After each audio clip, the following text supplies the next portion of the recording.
Hi everyone, it's Tammy from marriedandnaked.com.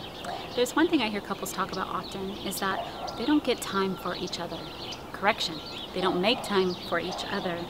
They're so overwhelmed with everything going on in their lives that there's no time to connect as a couple. And what's happening is it's having a devastating effect on their relationship. I am very familiar with this. My relationship was struggling too. A couple years ago, my husband and I were not in a very good place, and we decided we were going to work really hard on our relationship. One of the things we noticed the most was that we weren't getting time to connect as a couple, and we decided we were going to change that. So what we did was we implemented a weekly date night. Now I know what you're thinking. You're thinking, oh my gosh, that sounds really expensive. I gotta get a babysitter, we gotta get dressed up, we gotta go out to dinner.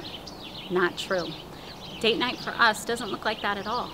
Actually, date night happens during the middle of the week after the children go to bed, and we connect once a week.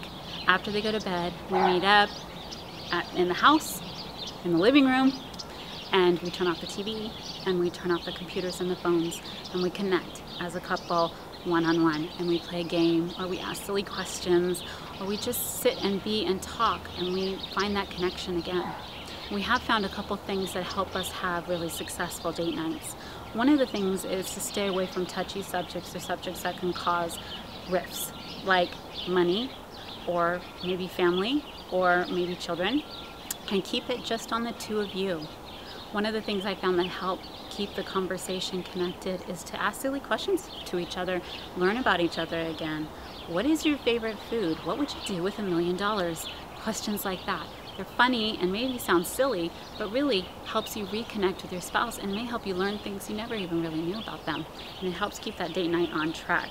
The last thing you want to do is have time together and get distracted on things that cause problems and wind up wasting that very precious time that you have together. I encourage you, take back date night. Your relationship will thank you for it. It is vital to have that one-on-one time with each other. Don't let that slack. See you next time at marriedandnaked.com.